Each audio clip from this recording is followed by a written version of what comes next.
KR Visakha news channel కి స్వాగతం.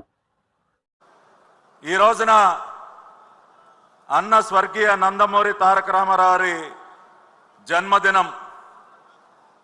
సరిగ్గా ఇదే రోజున 2 సంవత్సరాల క్రితం రాజమండ్రి మహానాడు వేదికపై నుండి ఒక సంక్షేమ విప్లవానికి నాంది పలికారు నారా చంద్రబాబు నాయుడు గారు.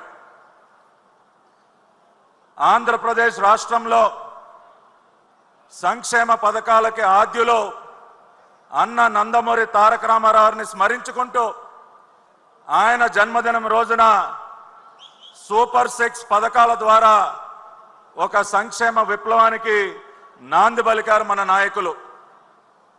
నాకు ఇంకా బాగా గుర్తు, ఆ రోజు ఇక్కడ ఉన్నటువంటి మీరందరూ కూడా ఆ చారిత్రాత్మకమైనటువంటి సభలో భాగస్వాములుగా ఉన్నారు. చంద్రబాబు నాయుడు గారు సూపర్ 6 పథకాలని ప్రవేశపెడుతున్నటువంటి తరుణంలో రాజమండ్రిలో చిరుజల్లులు కురిశాయి. వరుణదేవుడు ఆశీర్వదించాడు. భగవంతుని ఆశీస్సులతో ఆ రోజున సూపర్ 6 పథకాలని నారా చంద్రబాబు నాయుడు గారు ప్రవేశపెట్టడం జరిగింది. గత సంవత్సరం జరిగినటువంటి ఎన్నికల్లో మనం చూసాం. ఆనాటి ఎన్నికల మైదానంలో రాష్ట్ర ప్రజానికం సూపర్ 6 పథకాల ద్వారా వారికి లభించినటువంటి భరోసాతో ఆనాటి పాలకులని ఎన్నికల మైదానంలో 6 కొట్టి బౌండరీ దాటించి బంగాళాఖాతంలో కలిపేశారు. ఇచ్చిన మాట ప్రకారం అధికార పగ్గాలు చేపట్టిన తర్వాత పెద్దలు నారా చంద్రబాబు నాయుడు గారు సూపర్ 6 పథకాలపైన ప్రత్యేకమైనటువంటి దృష్టి సారించి ప్రతి ఒక్క పథకాన్ని కూడా అమలు చేయటానికి కార్యాచరణ సిద్ధం చేశారు. మొదటిగా మనం మాట్లాడుకుంటే దీపం పథకం.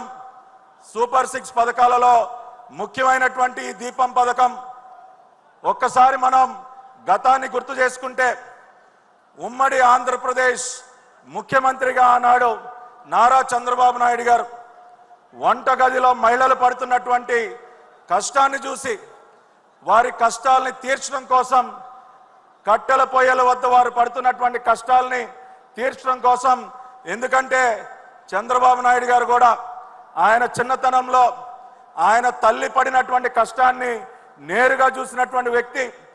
మహిళల యొక్క కష్టాలను తీర్చడం కోసం ఆనాడు దీపం పథకం పెట్టి గ్యాస్ సిలిండర్లు, గ్యాస్ స్టవ్లు ఉమ్మడి ఆంధ్రప్రదేశ్లో అందిస్తే నేడు అదే స్ఫూర్తిని కొనసాగిస్తూ దీపం పథకం ద్వారా సూపర్ 6 పథకాల్లో భాగమైనటువంటి పథకం ద్వారా ప్రతి సంవత్సరం 3 గ్యాస్ సిలిండర్లు ఉచితంగా రాష్ట్ర ప్రజలకు అందించాలి అని ఏదైతే హామీ ఇచ్చారో ఆ హామీని నిలబెట్టుకుంటూ దీపావళి రోజున గత సంవత్సరం నవంబర్ 1వ తేదీన దీపం పథక అమలుకి శ్రీకారం చుట్టారు.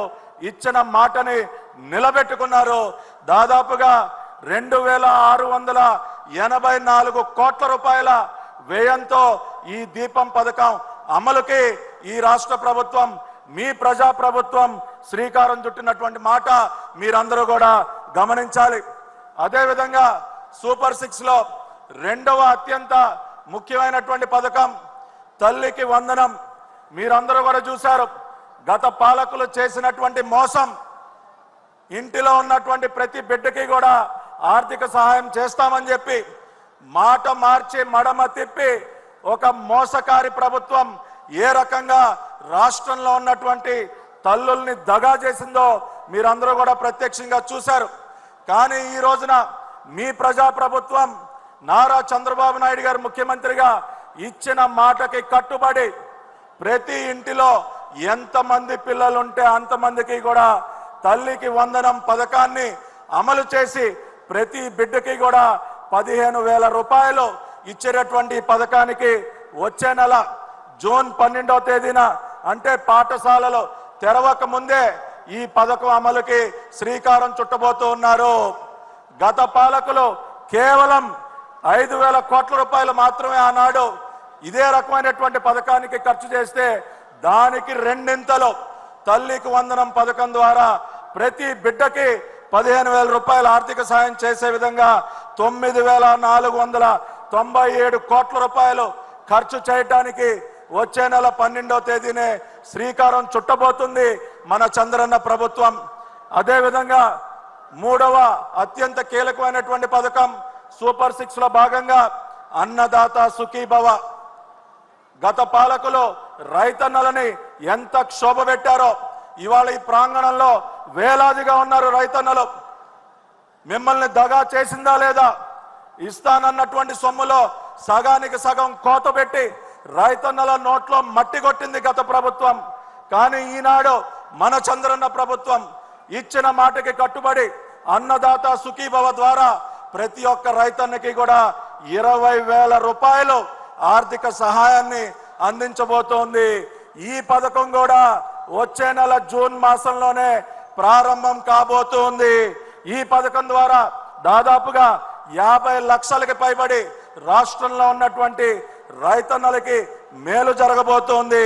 దాదాపుగా 9,500 కోట్ల రూపాయలు ఇవాళ రాష్ట్రంలో ఉన్నటువంటి 50 లక్షలకి పైబడి ఉన్నటువంటి రైతన్నలకి ఆర్థిక లబ్ధి చేకూరబోతా ఉంది.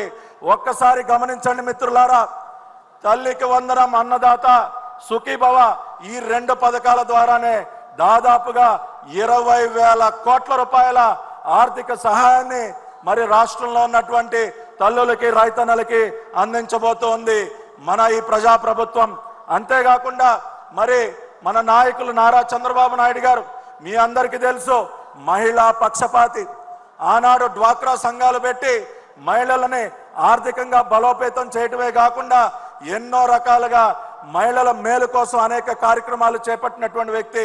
ఇవాళ అదే పందాన్ని కొనసాగిస్తూ రాష్ట్రంలో ఉన్నటువంటి ప్రతి ఒక్క మహిళకి కూడా